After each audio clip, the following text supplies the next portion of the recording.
അപ്പോൾ എല്ലാവർക്കും നമ്മുടെ ഇന്നത്തെ ക്ലാസ്സിലേക്ക് സ്വാഗതം. നാം കഴിഞ്ഞ ക്ലാസ്സിൽ നമ്മുടെ ടെക്സ്റ്റ് ബുക്കിലെ പേജ് നമ്പർ 200 അല്ലേ ആദ്യത്തെ 2 ചോദ്യങ്ങൾ നമ്മൾ ചെയ്തു കഴിഞ്ഞു. ഇനി നമുക്കതിൽ ചെയ്യാനുള്ളത് മൂന്നാമത്തെ ചോദ്യമാണ്. എന്താണ് മൂന്നാമത്തെ ചോദ്യം? A hexagonal hole of each side 2 meters is dug in the school ground to collect rain water. It is 3 meters deep. It now has water 1 meter deep. How much litre of water is there in it? ഇതാണ് ചോദ്യം. അതായത് സ്കൂളിൻ്റെ മുറ്റത്ത് ഒരു മഴവെള്ളം ശേഖരിക്കാൻ വേണ്ടിയിട്ട് എന്തുണ്ടാക്കിയിട്ടുണ്ട്? ഒരു കുഴി ഉണ്ടാക്കിയിട്ടുണ്ട്. കുഴിയുടെ ആകൃതി പറഞ്ഞിട്ടുണ്ട്. വെറുതെ ഒരു സ്ക്വയർ ആയിട്ടുള്ള ഒരു കുഴിയല്ല ഉണ്ടാക്കിയിട്ടുള്ളത്. ഒരു സമഷഡ്ഭുജത്തിന്റെ ആകൃതിയിലുള്ള ഒരു കുഴി ഉണ്ടാക്കി അല്ലേ. അപ്പോൾ അവർക്കിപ്പോൾ ഒരു സാധാരണ ഒരു സ്ക്വയറോ അല്ലെങ്കിൽ റെക്ടാങ്കിൾ ഷേപ്പുള്ള ഒരു കുഴി ഉണ്ടാക്കുകയാണെങ്കിൽ നമുക്ക് വളരെ എളുപ്പത്തിൽ ചെയ്യായിരുന്നു അല്ലേ. അതുപോട്ടെ ചിലപ്പോൾ ഒരു പക്ഷേ അവിടുത്തെ അച്ഛൻ വേണമെങ്കിൽ ഒരു കണക്കിൻ്റെ മാഷായിരിക്കും. അതുകൊണ്ടായിരിക്കും അദ്ദേഹം ഒരു സമഷഡ്ഭുജാകൃതിയിൽ കുഴി ഉണ്ടാക്കി. എന്തെങ്കിലും ആയിക്കോട്ടെ, അതൊന്നും നമ്മുടെ വിഷയമല്ല. എന്തായാലും കുഴിയുടെ ഷേപ്പ് അവർ പറഞ്ഞിട്ടുണ്ട്, സമഷഡ്ഭുജാകൃതിയിലുള്ള ഒരു കുഴി. ഇതിന്റെ നമുക്ക് ഒരു വശത്തിന്റെ നീളം തന്നിട്ടുണ്ട്. എത്രയാണ്? 2 meter. മനസ്സിലായല്ലോ. അപ്പൊ ഈ സമഷഡ്ഭുജാകൃതിയിലുള്ള ഈ കുഴിയുടെ ഒരു വശത്തിന്റെ നീളം 2 meter. അങ്ങനെയാണെങ്കിൽ ഓരോ വശങ്ങളുടെ നീളത്തിലേക്കും 2 meter വീതം അല്ലേ. ഇനി നമുക്ക് കുഴിയുടെ ആഴം, ഇതാണ് കുഴിയുടെ ആഴം നമുക്ക് തന്നിട്ടുണ്ട്. എത്രയാണ് കുഴിയുടെ ആഴം? കുഴിയുടെ ആഴം 3 meter അല്ലേ. അപ്പം 3 meter ഇതിന്റെ ആഴം. ഇത്തരം കാര്യങ്ങൾ നമുക്ക് തന്നിട്ടുണ്ട്. ഇനി എന്താണ് പറഞ്ഞിട്ടുള്ളത്? ഇതിൽ 1 meter ഹൈറ്റിൽ ഇതിൽ ഇപ്പോഴും വെള്ളമുണ്ട്. മനസ്സിലായോ? അപ്പോൾ ഈ കുഴിയിൽ ഇപ്പോൾ കുറച്ച് വെള്ളമുണ്ട്. എത്ര വെള്ളമുണ്ട്? 1 meter ഹൈറ്റിൽ വെള്ളമുണ്ട്. അപ്പോൾ നമുക്ക് വേണമെങ്കിൽ നോക്കിയാൽ ഏറെക്കുറെ ഇങ്ങനെ ഇത്രയും വെള്ളം ഈ കുഴിയിൽ ഇപ്പോൾ ഉണ്ട്.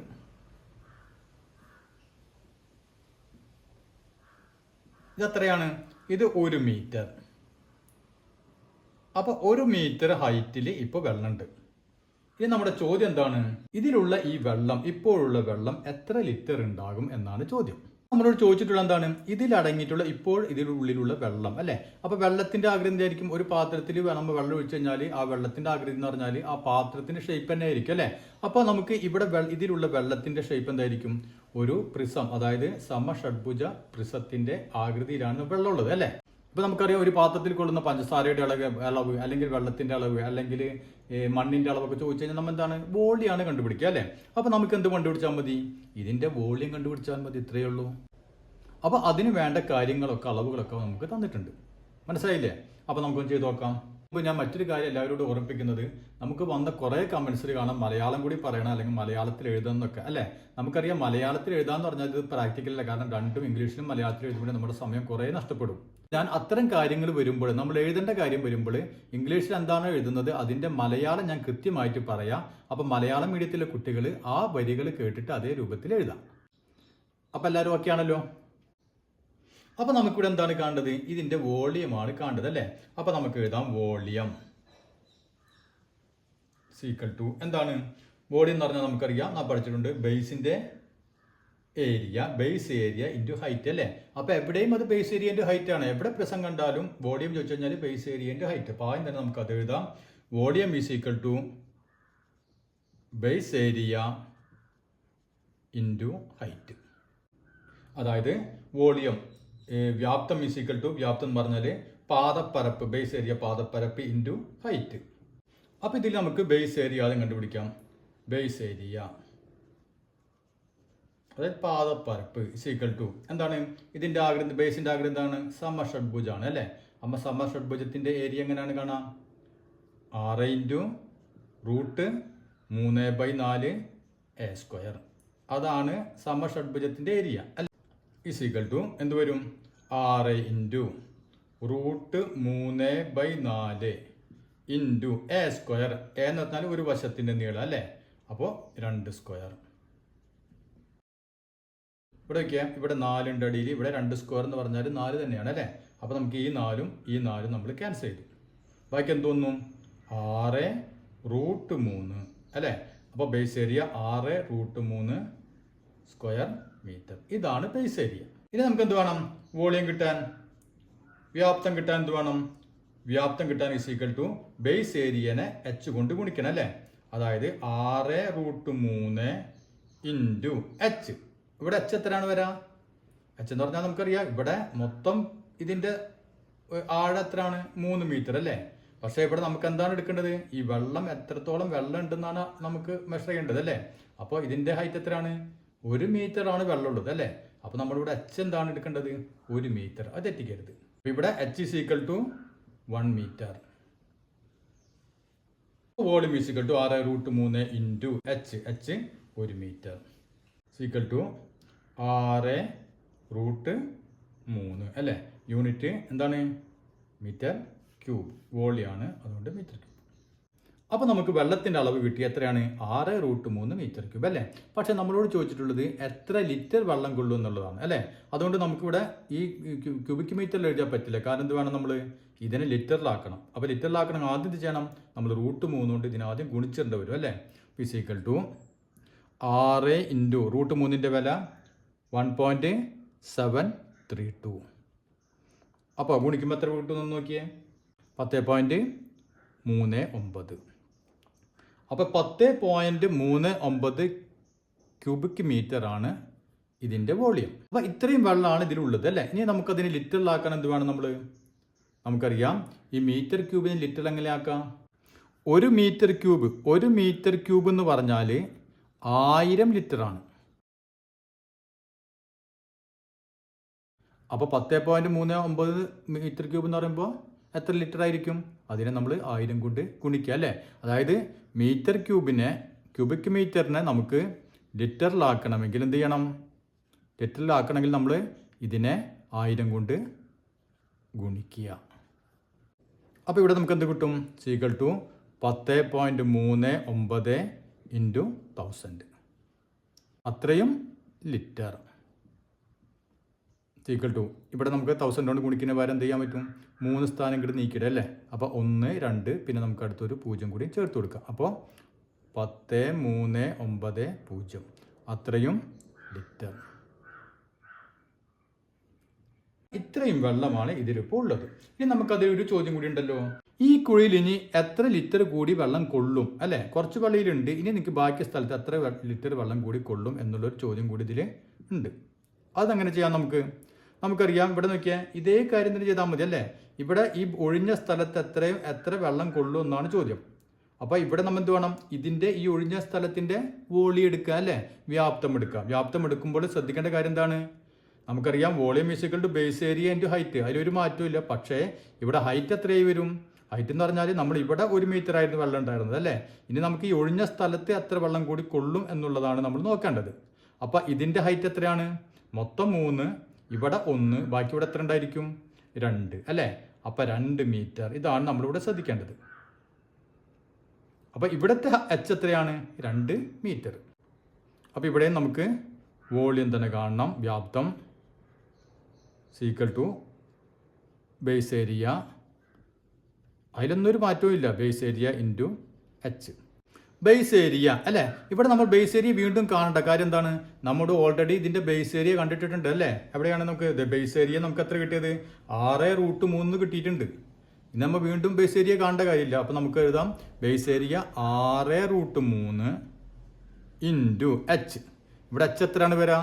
എച്ച് എന്ന് പറഞ്ഞാൽ 2 മീറ്റർ. അപ്പോൾ 6√3 ഇൻറ്റു 2 ഈക്വൽ ടു 6√3 ഇൻറ്റു 2 എന്ന് വെച്ചാൽ 12√3. അപ്പോൾ നമ്മൾ ഇവിടെ ചെയ്ത അതേപോലെ തന്നെ നമുക്ക് ലിറ്ററിലാണ് വേണ്ടത് അല്ലേ? Equal to 12 into 1.732. ഒന്ന് ഗുണിച്ച് നോക്കിയാൽ എല്ലാവരും 20.76 അല്ലേ? 76. യൂണിറ്റ് എന്താണ് വരാം? ക്യൂബിക് മീറ്റർ അല്ലേ? Cubic metre. അതാണ് നമുക്ക് കിട്ടിയത്. ഇനി നമുക്കിതിനെ നേരെ ചെയ്ത പോലെ തന്നെ ലിറ്ററിലാക്കണം. ഈക്വൽ ടു 20.76 ഇൻറ്റു എന്ത് ചെയ്യണം? 1000 കൊണ്ട് ഗുണിക്കുക. ഈക്വൽ ടു ഇവിടെ നമുക്ക് എന്ത് ചെയ്യുക? ഈ 1000 കൊണ്ട് ഗുണിക്കുന്നതിന് പകരം 3 സ്ഥാനം നീക്കിയിടുക അല്ലേ? അപ്പോൾ 76. ഇവിടെ നമ്മൾ ഒരു 0 ചേർത്ത് കൊടുക്കുക. അത്രയും ലിറ്റർ. അപ്പോൾ ഇതിൽ ഇവിടെ എഴുതാം കുഴിയിൽ കൂടുതലായി കൊള്ളാവുന്ന വെള്ളത്തിൻ്റെ അളവ്. വോളിയം ഓഫ് മോർ വാട്ടർ അല്ലെങ്കിൽ volume of more litre of water it can contain എന്ന് പറഞ്ഞിട്ട് അങ്ങനെ ഒരു വരി എഴുതാം. എന്നിട്ട് എഴുതാം ഇത്രയും ലിറ്റർ. അപ്പോൾ അത് ക്ലിയർ ആയില്ലേ? ഇനി നമുക്ക് അടുത്ത ചോദ്യം ഒന്ന് ചെയ്ത് നോക്കാം. A hollow prism with base A square of sides 16 cm contain water 10 cm high. If a cube of edges 8 cm is immersed in it, how much would the water level rise? ഇതാണ് ചോദ്യം. അതായത് A hollow prism with base A square അല്ലെ, ഒരു hollow prism, ഒരു ഉള്ളു പൊള്ളയായ ഒരു prism. അതെന്താണ്? സമചതുരത്തിന്റെ ആകൃതിയിലുള്ള ഒരു പാത്രം, അതായത് ഒരു പ്രിസം. അതിന്റെ വക്കുകൾ നമുക്ക് തന്നിട്ടുണ്ട്. എത്രയാണ്? 16 സെന്റിമീറ്റർ അല്ലെ. അപ്പൊ 16 സെന്റിമീറ്റർ ആണ് ഓരോ വശത്തിന്റെയും നീളം. അപ്പൊ ഇങ്ങനെയൊരു പാത്രം, ആ പാത്രത്തിൽ എന്തുണ്ട്? അതിൽ കുറച്ച് വെള്ളമുണ്ട്. എത്ര വെള്ളമുണ്ട്? 10 സെന്റിമീറ്റർ ഹൈറ്റിൽ വെള്ളമുണ്ട്. അപ്പൊ ഏറെക്കുറെ നോക്കിയാൽ ഈ ലെവലില് ഇതിൽ വെള്ളമുണ്ട്, ഈ പാത്രത്തിൽ വെള്ളമുണ്ട്. ഇങ്ങനെ വെള്ളം. ഇനി എന്താണ് പറഞ്ഞിട്ടുള്ളത്? If a cube of edges 8 cm is immersed in it. അതായത് വക്കുകളുടെ നീളം 8 സെന്റിമീറ്റർ, 8 സെന്റിമീറ്റർ വക്കുകളുടെ നീളമുള്ള ഒരു സമചതുരക്കട്ട, അതാണ് ക്യൂബ് എന്ന് പറയുന്നത്. അതായത് നീളവും വീതിയും ഹൈറ്റും ഒക്കെ 8 സെന്റിമീറ്റർ. അങ്ങനെയുള്ള ഒരു സമചതുരക്കട്ട ഇതിലേക്ക് ഇട്ട് കഴിഞ്ഞാൽ ഈ വെള്ളം എത്ര ഉയരും എന്നാണ് ചോദ്യം.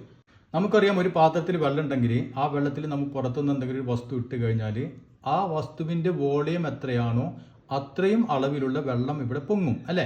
ഇപ്പൊ അതായത് ഇപ്പോൾ നമ്മൾ ഒരു ഗ്ലാസ്സിൽ ഫുള്ള് വെള്ളം ഉണ്ടെന്ന് വിചാരിക്കുക, ആ വെള്ളത്തിലേക്ക് ഇപ്പൊ നമ്മൾ ഉദാഹരണത്തിന് നമ്മളൊരു വിരലയിൽ മുക്കിയെന്ന് വിചാരിക്കുക. അങ്ങനെയാണെങ്കിൽ എന്താവും? കുറച്ച് വെള്ളം പുറത്തു പോകും അല്ലെ. ആ വെള്ളത്തിന്റെ അളവ് എത്രയായിരിക്കും? നാം ഈ മുക്കിയ വിരലിന്റെ വോളിയം എത്രയാണോ അത്രയും വോളിയം വെള്ളം പുറത്തു പോകും. അതേപോലെ തന്നെ ഇവിടെ എന്ത് സംഭവിക്കും? ഇതിന്റെ ഈ ചതുരക്കട്ടയുടെ വോളിയം എത്രയാണോ അത്രയും വെള്ളം ഇവിടെ നിന്ന് അല്ലെ, അത്രയും വോളിയം വെള്ളം ഇവിടെ നിന്ന് പൊങ്ങും അല്ലെ. അപ്പൊ നമുക്കിവിടെ എന്താണ് ചോദിച്ചിട്ടുള്ളത്? എത്ര വെള്ളം എന്നല്ല ചോദിച്ചിട്ടുള്ളത്, എത്ര ഉയരത്തിൽ വെള്ളം പൊന്തും, ഇതാണ് ചോദ്യം. അപ്പൊ ക്വസ്റ്റ്യൻ ക്ലിയർ ആയില്ലേ? അപ്പൊ നാം എന്ത് ചെയ്യണം? ഇവിടെ നാം ശ്രദ്ധിക്കേണ്ട പോയിന്റ് എന്താണ്? ഇതിന്റെ വോളിയം എത്രയാണോ അത്രയും വെള്ളമായിരിക്കും ഇവിടെ പൊങ്ങുക അല്ലെ. അപ്പൊ അത് ഉപയോഗിച്ച് നമുക്ക് എന്ത് കണ്ടുപിടിക്കാൻ പറ്റും? ഇവിടെ എത്ര ഹൈറ്റിൽ വെള്ളം പൊന്തും എന്ന് നമുക്ക് കണ്ടുപിടിക്കാം. അതായത് volume of water increased equal to അല്ലേ, അതായത് വോളിയം ഓഫ് വാട്ടർ ഇൻക്രീസ്ഡ്, അതായത് ഈ ഉയർന്ന വെള്ളത്തിന്റെ വ്യാപ്തം എത്രയായിരിക്കും? ഇതിന്റെ ഈ ചതുരക്കട്ടയുടെ വ്യാപ്തമായിരിക്കും അല്ലെ. വോളിയം ഓഫ് ക്യൂബ്, ഈ ക്യൂബിന്റെ വ്യാപ്തം, അതായത് ചതുരക്കട്ടയുടെ വ്യാപ്തം. അപ്പൊ ഉയർന്ന വെള്ളത്തിന്റെ വ്യാപ്തം ഈസ് ഈക്വൽ ടു ചതുരക്കട്ടയുടെ വ്യാപ്തം. അപ്പൊ നമുക്ക് ആദ്യം എന്ത് ചെയ്യാം? വോളിയം ഓഫ് വാട്ടർ ഇൻക്രീസ്ഡ് അല്ലെ. അപ്പൊ നമുക്ക് ആദ്യം ഈ ഉയർന്ന വെള്ളത്തിന്റെ വ്യാപ്തം എത്ര ആണെന്നൊന്ന് കണ്ടുപിടിക്കാം. അപ്പൊ എഴുതാം വോളിയം ഓഫ് വാട്ടർ ഇൻക്രീസ്ഡ്. ഈ ഉയർന്ന വെള്ളത്തിന്റെ വ്യാപ്തം എങ്ങനെ കണ്ടുപിടിക്കാം? നമുക്കറിയാം, ഇത് ഒരു ചതുരസ്തംഭാണ് അല്ലെ, സമചതുരസ്തംഭാണ്. അങ്ങനെയാണെങ്കിൽ സമചതുരത്തിന്റെ വോളിയം അല്ലെ, സമചതുരസ്തംഭത്തിന്റെ വോളിയം നമ്മൾ കണ്ടാൽ മതി. ഇക്വേഷൻ എന്താണ്? ബേസ് ഏരിയ ഇൻറ്റു എച്ച് അല്ലെ, സീക്വൽ ടു ബേസ് ഏരിയ.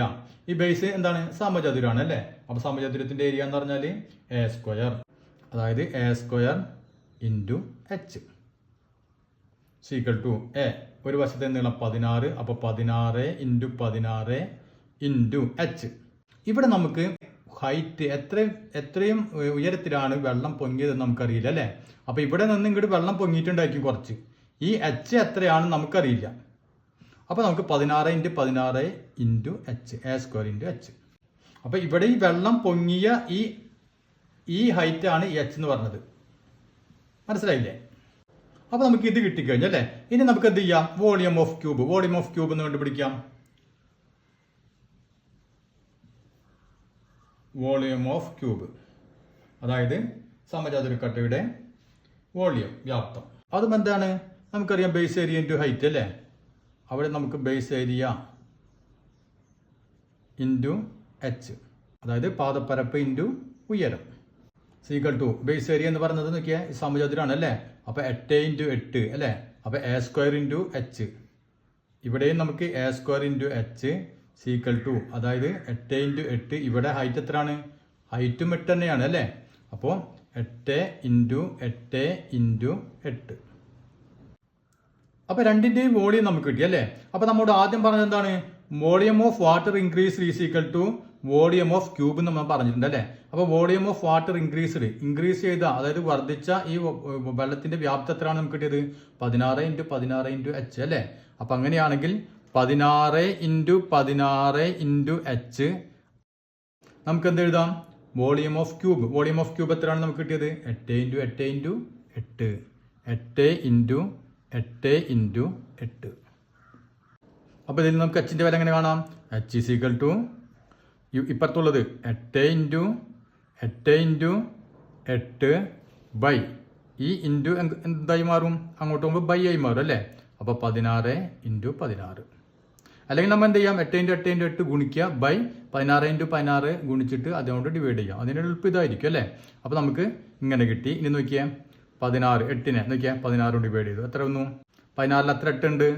2 8. ഇനി നമുക്ക് അടുത്ത 8നെ എടുക്കാം. 16ൽ എത്ര ഉണ്ട്? 2 പ്രാവശ്യം അല്ലേ. സീക്വൽ ടു തോന്നുന്നു 8/2 × 2 4. 8/4 എത്രയാണ്? 2. അപ്പോൾ ഇവിടെ നമുക്ക് സെൻറ്റിമീറ്റർ ആണ് തന്നിട്ടുള്ളത്, അതുകൊണ്ട് 2 സെൻറ്റിമീറ്റർ. അപ്പോൾ ഇവിടെ എത്ര ഉയരത്തിൽ വെള്ളം പൊങ്ങിയിട്ടുണ്ട്? 2 സെൻറ്റിമീറ്ററിലാണ് വെള്ളം പൊങ്ങിയത്. അപ്പോൾ അത് ക്ലിയർ ആയില്ലേ? ഇനി നമുക്ക് അടുത്ത ചോദ്യം ചെയ്ത് നോക്കാം. അപ്പോൾ എന്താണ് നമ്മുടെ അഞ്ചാമത്തെ ചോദ്യം? A rectangular block of metal has edges of length 6 cm, 9 cm and 15 cm. It is melted and recasted into identical cubes of sides 3 cm. How many tubes would got? അല്ലേ, ഇതാണ് ചോദ്യം. എന്താണ്? A rectangular block of metal has edges of length 6 cm, 9 cm and 15 cm. ഒരു metal കൊണ്ടുണ്ടാക്കിയ ഒരു ചതുരസ്തംഭം. ആ ചതുരസ്തംഭത്തിന്റെ അളവുകൾ നമുക്ക് തന്നിട്ടുണ്ട്. 6 സെന്റിമീറ്റർ, 9 സെന്റിമീറ്റർ, 15 സെന്റിമീറ്റർ അല്ലേ. ഇതാണ് നമുക്ക് ആദ്യം തന്നിട്ടുള്ളത്. അപ്പോൾ എപ്പോഴും ഇതുപോലത്തെ ചോദ്യങ്ങൾ വരുമ്പോൾ നമ്മൾ റഫായിട്ട് ഒരു ഫിഗർ വരയ്ക്കുക. അപ്പോൾ നമുക്ക് എളുപ്പത്തിൽ ചെയ്യാൻ പറ്റും. ഇപ്പം നോക്കിയാൽ 9 സെന്റിമീറ്റർ, 6 സെന്റിമീറ്റർ, 15 സെന്റിമീറ്റർ ഉള്ള ഒരു ചതുര സ്തംഭം. അപ്പോൾ ഇത് എന്തുകൊണ്ടുണ്ടാക്കിയതാണ്? അത് മെറ്റൽ കൊണ്ടുണ്ടാക്കിയ ഒരു സ്തംഭം അല്ലേ. ഇനി ഇതെന്ത് ചെയ്തു? It is melted and recasted into identical cubes. ഇത് ഉരുക്കിയിട്ട് ഒരേപോലെയുള്ള സമചതുര കട്ടകൾ ഉണ്ടാക്കണം അല്ലെ. അതിന്റെ അളവ് തന്നിട്ടുണ്ട്. എത്രയാണ്? 3 സെന്റിമീറ്റർ അല്ലെ. സൈഡ്സ് 3 സെന്റിമീറ്റർ, അതായത് 3 സെന്റിമീറ്റർ വശങ്ങളുടെ നീളമുള്ള ഒരേപോലെയുള്ള സമചതുര കട്ടകൾ ഉണ്ടാക്കണം. അങ്ങനെയാണെങ്കിൽ എത്ര സമചതുര കട്ടകൾ നമുക്ക് ഉണ്ടാക്കാൻ പറ്റും എന്നാണ് ചോദ്യം. അതായത് ഇതേ രൂപത്തിലുള്ള എന്തുണ്ടാക്കണം? സമചതുര കട്ടകൾ ഉണ്ടാക്കണം. ഇത് ഉരുക്കിയിട്ട്. അങ്ങനെയാണെങ്കിൽ ഇതിന്റെ അളവ് പറഞ്ഞിട്ടുണ്ട് 3 സെന്റിമീറ്റർ അല്ലെ. ഓരോ വശങ്ങളുടെ നീളം 3 സെന്റിമീറ്ററുള്ള സമചതുര കട്ടകൾ ഉണ്ടാക്കണം. അങ്ങനെയാണെങ്കിൽ എത്ര സമചതുര കട്ടകൾ നമുക്ക് ഉണ്ടാക്കാൻ പറ്റും എന്നാണ് ചോദ്യം. ഇപ്പോൾ ഉദാഹരണത്തിന് ഒരു ചാക്കിൽ 50 കിലോ അരി, അത് നമുക്ക് ചെറിയ ഒരു 5 കിലോ കൊള്ളാവുന്ന ചെറിയ സഞ്ചികളിലാക്കണം എന്ന് വിചാരിക്കുക. അങ്ങനെയാണെങ്കിൽ 5 കിലോ ഉള്ള ചെറിയ സഞ്ചികളിൽ നമുക്ക് ആക്കണം. അങ്ങനെയാണെങ്കിൽ എത്ര ചെറിയ ചാക്കിൽ നമുക്ക് ആക്കാൻ പറ്റും? നമുക്കറിയാം അല്ലേ. വളരെ ഈസി ആയിട്ട് അറിയാം. 50നെ 5 കൊണ്ട് ഡിവൈഡ് ചെയ്താൽ മതി അല്ലേ. അതായത് 50ൽ എത്ര 5 ഉണ്ട് നോക്കിയാൽ മതി, അതായത് 10. അപ്പോൾ നമുക്ക് 10 ചെറിയ സഞ്ചികളിലാക്കാൻ പറ്റും അല്ലേ. അതേപോലെ ഇവിടെ ഇത് ഉരുക്കിയിട്ട് ഇത് ഉണ്ടാക്കുകയാണെങ്കിൽ നമുക്ക് എത്ര ഉണ്ടാക്കാൻ പറ്റും? ഇവിടെ നമ്മൾ വെയിറ്റിനെ ഡിവൈഡ് ചെയ്തു അല്ലേ. അതേപോലെ ഇവിടെ നമ്മൾ എന്ത് ചെയ്യണം? ഇതിന്റെ വോളിയം അല്ലെ. ഇതിന്റെ വോളിയത്തെ ഈ ചെറുതിന്റെ വോളിയം കൊണ്ട് നമ്മൾ ഇവിടെ ഇതിന്റെ മൊത്തം വെയിറ്റിനെ നമ്മൾ എന്ത് ചെയ്തു? ഈ ചെറിയ സഞ്ചിയിൽ കൊള്ളാവുന്നത് 5 കിലോ ആണ് അല്ലെ. അപ്പൊ 5 കൊണ്ട് ഡിവൈഡ് ചെയ്തു. അതേപോലെ ഇതിന്റെ വോളിയത്തെ നാം ഈ ചെറുതിന്റെ വോളിയം കൊണ്ട് ഡിവൈഡ് ചെയ്ത് കഴിഞ്ഞാൽ നമുക്ക് എന്ത് കിട്ടും? എത്ര എണ്ണം ഉണ്ടാക്കാന്ന് കിട്ടും. അപ്പൊ നമ്മൾ ആദ്യം എന്ത് വേണം? ഇതിന്റെ വോളിയം നമുക്ക് കണ്ടുപിടിക്കാം അല്ലെ. വലുതിന്റെ വോളിയം നമുക്ക് ആദ്യം കണ്ടുപിടിക്കാം. അപ്പൊ നമുക്ക് എഴുതാം volume of rectangular metal prism. അതായത് ലോഹത്തിന്റെ ആകൃതിയിലുള്ള സമചതുര സ്തംഭത്തിന്റെ വ്യാപ്തം. വ്യാപ്തം എങ്ങനെ കണ്ടുപിടിക്കാം? ബേസ് ഏരിയ ഇൻറ്റു ഹൈറ്റ് അല്ലേ, അതിലൊരു മാറ്റവും ഇല്ല. ബേസ് ഏരിയ ഇൻറ്റു ഹൈറ്റ്, അതിൽ പാദപ്പരപ്പ് ഇൻറ്റു ഉയരം. അപ്പോൾ ഇവിടെ നോക്കിയേ, അപ്പോൾ ഇതിൻ്റെ വോളിയാണ് നമ്മൾ കണ്ടുപിടിക്കുന്നത് പാദപ്പരപ്പ്, അതായത് നീളം ഇൻറ്റു വീതി അല്ലേ. ഇവിടെ ചതുരാണ്, അതുകൊണ്ട് നീളം ഇൻറ്റു വീതി. അപ്പോൾ 9 ഇൻറ്റു 6, അപ്പോൾ 9 ഇൻറ്റു 6 ഇൻറ്റു എച്ച് എത്രയാണ് ഇവിടെ 15 അല്ലേ. അവിടെ h = 15. അപ്പൊ ഇതാണ് ഇതിന്റെ വോള്യം അല്ലേ. ഒന്നുകിൽ നമുക്ക് ഇപ്പൊ തന്നെ ഗുണിച്ചിടാം, അതല്ലെങ്കിൽ നമുക്ക് അവസാനം ഗുണിച്ചിടാം. അപ്പൊ നമുക്ക് ഏതാണ് നിങ്ങൾക്ക് സൗകര്യം നോക്കിയാൽ അതുപോലെ ചെയ്യാം. ഇപ്പൊ ഞാൻ തൽക്കാലം ഗുണിച്ചിടുന്നില്ല, കാരണം വെട്ടിച്ചെറുതാക്കാൻ വേണ്ടി എനിക്ക് വെട്ടിച്ചെറുതാക്കൽ വളരെ ഇഷ്ടമാണ്, അതുകൊണ്ട് ഞാൻ അങ്ങനെ നിർത്തുന്നതിനെ. ഇനി നമുക്ക് ഇതിന്റെ വോള്യം കണ്ടു നോക്കാം. വോളിയം ഓഫ് സ്ക്വയർ ബ്ലോക്ക് = അതായത് നമ്മുടെ സമചതുരക്കട്ടയുടെ വ്യാപ്തം = ഇതേപോലെ തന്നെ എന്താണ് ബേസ് ഏരിയ ഇൻറ്റു ഹൈറ്റ് = ഈ സമചതുരക്കട്ടയുടെ നോക്കിയാൽ നീളവും വീതിയും ഹൈറ്റ് ഒക്കെ ഒന്ന് തന്നെയാണ് അല്ലേ. അതായത് A², ഇത് സമചതുരാണ്, അപ്പോൾ A² ഇൻറ്റു എച്ച് വേണം. അങ്ങനെ എഴുതിക്കോ, A² ഇൻറ്റു എച്ച്. ഇതൊന്നും എഴുതേണ്ട കാര്യമില്ല, അത് നിങ്ങൾക്ക് ഓർക്കാൻ വേണ്ടിയിട്ടാണ് ഇതിങ്ങനെയൊക്കെ എഴുതേണ്ടത്. അപ്പോൾ A² എന്ന് വെച്ചാൽ ഒക്കെ 3 അല്ലേ, അതായത് 3 ഇൻറ്റു 3 ഇൻറ്റു എച്ച് എത്രയാണ് h 3. ഇവിടെ h = 3. അപ്പൊ രണ്ടിന്റെ വോളിയം നമുക്ക് കിട്ടി അല്ലേ. ഇനി എന്ത് വേണം, ഈ വലുതിന്റെ വോളിയത്തെ ചെറുതിന്റെ വോളിയം കൊണ്ട് ഹരിച്ചു കഴിഞ്ഞാൽ നമുക്ക് എണ്ണം കിട്ടും, നമ്മൾ ഇവിടെ പറഞ്ഞ പോലെ തന്നെ അല്ലേ. അപ്പൊ എഴുതാം നമ്പർ ഓഫ് സ്ക്വയർ ബ്ലോക്സ്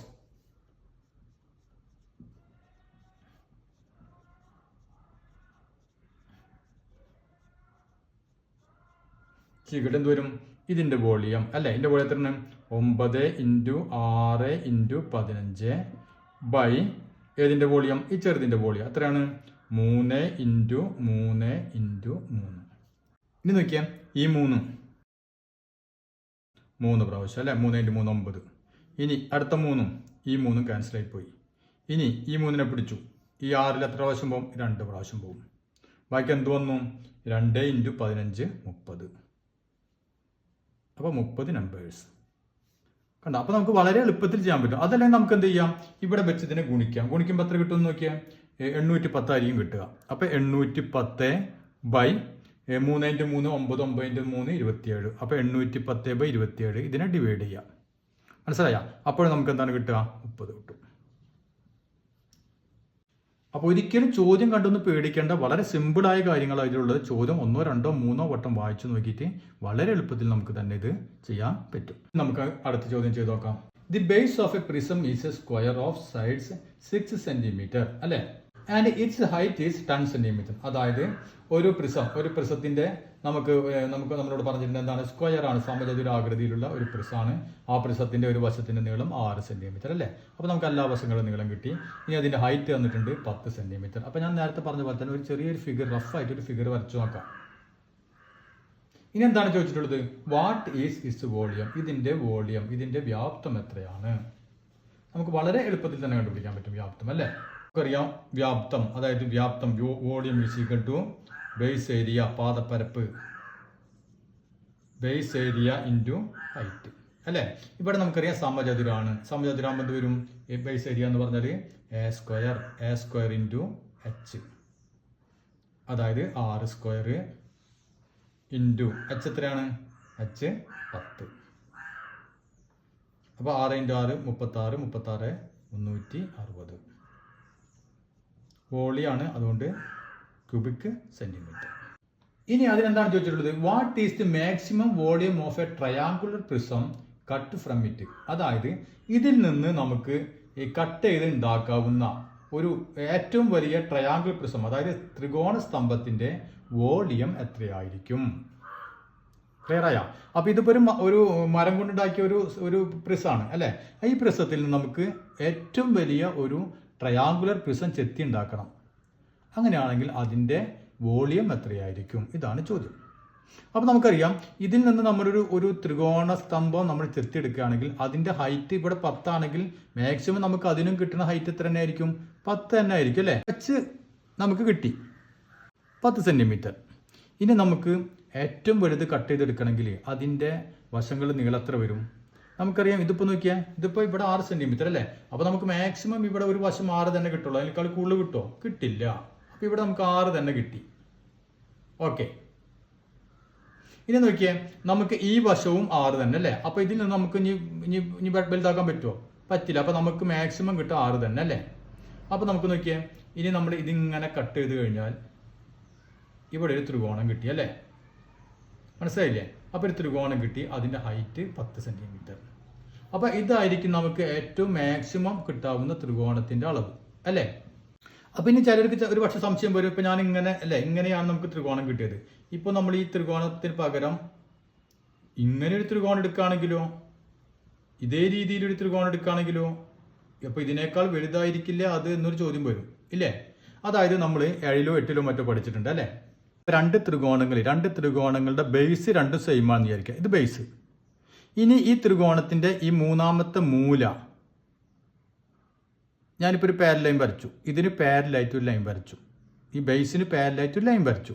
ഈ ലൈനിൽ എവിടെ ആയാലും ഈ രണ്ട് ത്രികോണങ്ങളുടെ ഏരിയ ഈക്വൽ ആയിരിക്കും. അതായത് ബേസ് സെയിം തന്നെ. ഇപ്പം നോക്കിയേ, ഞാനിങ്ങനെ ഒരു ത്രികോണം വരച്ചു. ഓക്കെ, ഇനി ഞാൻ നോക്കിയാൽ ഇതേ ബേസിൽ തന്നെ ഈ ലൈനിൽ മൂന്നാമത്തെ ഈ കോർണർ നോക്കിയാൽ, ഈ കോർണർ ഇതിൽ വന്നു, ഇങ്ങനെ ഒരു ത്രികോണം വരച്ചു. അതല്ലെങ്കിൽ ഞാൻ നോക്കിയാൽ ഇങ്ങനെ ഒരു ത്രികോണം വരച്ചു. ഇതിൻ്റെ ഏരിയകളൊക്കെ എന്തായിരിക്കും? ഈക്വൽ ആയിരിക്കും അല്ലേ. അത് നമ്മൾ 7ാം ക്ലാസ്സിൽ പഠിച്ചിട്ടുണ്ട്. അത് തന്നെയാണ് ഇവിടെയും. ഇവിടെ നോക്കിയാൽ ഇതിന് പാരലാണ് ഇത്. അപ്പം ഞാൻ ഇങ്ങനെ ത്രികോണം വരച്ച് ഞാൻ പറഞ്ഞ ഏറ്റവും വലുത് ഇതാണെന്നല്ലേ. ഇനി നമ്മൾ ഇവിടെ നിന്ന് ഇങ്ങനെ വരച്ചാലോ ഇതേ അളവ് തന്നെ ആയിരിക്കും ഇതിനുണ്ടാവുക. ഇനി ഞാൻ ഇങ്ങനെ വരച്ചാലോ ഇതേ അളവ് തന്നെ ആയിരിക്കും ഇതിനുണ്ടാവുക. ക്ലിയർ ആയില്ലേ? അപ്പോൾ നമുക്ക് ഇവിടെ ഈ കട്ട് ചെയ്ത് എടുക്കുന്ന ഈ ത്രികോണത്തിന്റെ ഏരിയ എന്തായിരിക്കും? നമ്മുടെ ഈ സ്ക്വയറിന്റെ ഏരിയയുടെ കണ്ട അങ്ങനെ മൂലോട് മൂല അല്ലേ, അതായത് പകുതി ആയിരിക്കും. അപ്പൊ ഒന്ന് വേണമെങ്കിൽ അതൊന്ന് എഴുതി വെച്ചോളും. Base area of the triangular prism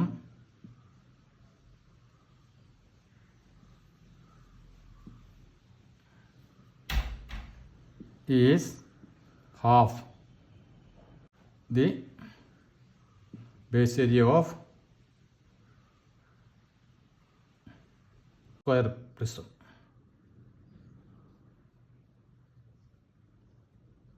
അതായത് നമുക്ക് ചെത്തിയെടുക്കാവുന്ന ഈ ത്രികോണ സ്തംഭത്തിന്റെ ബേസ് ഏരിയ പാദപ്പരപ്പ് എന്ന് പറയുന്നത് സമചതുര സ്തംഭത്തിന്റെ ബേസ് ഏരിയയുടെ പാദപ്പരപ്പിന്റെ എന്തായിരിക്കും? പകുതിയായിരിക്കും. അപ്പോൾ നമ്മുടെ ഇതിന്റെ ബേസ് ഏരിയ എത്രയാണ്? Base area of square prism എത്രയാണ്? Base area of square prism എത്രയാണ് ബേസ് ഏരിയ? നമുക്കറിയാം, നീളം ഇൻറ്റു വീതി അല്ലേ. അതായത് 6 × 6 = 36. അങ്ങനെയാണെങ്കിൽ base area of triangular prism എന്ത് വരും? ഇതിന്റെ പകുതി അല്ലേ. അപ്പോൾ base area of triangular prism എന്ത് വരും? ഇതിന്റെ പകുതി അല്ലേ. അതായത് 36/2 = 18. ഇനി നമുക്ക് എന്താണ് കാണേണ്ടത്? ഈ ചെത്തിയെടുക്കാവുന്ന ഈ ത്രികോണ സ്തംഭത്തിന്റെ വോള്യം കാണണം അല്ലേ. അപ്പോൾ വോള്യം ഓഫ് ട്രയാങ്കുലർ പ്രിസം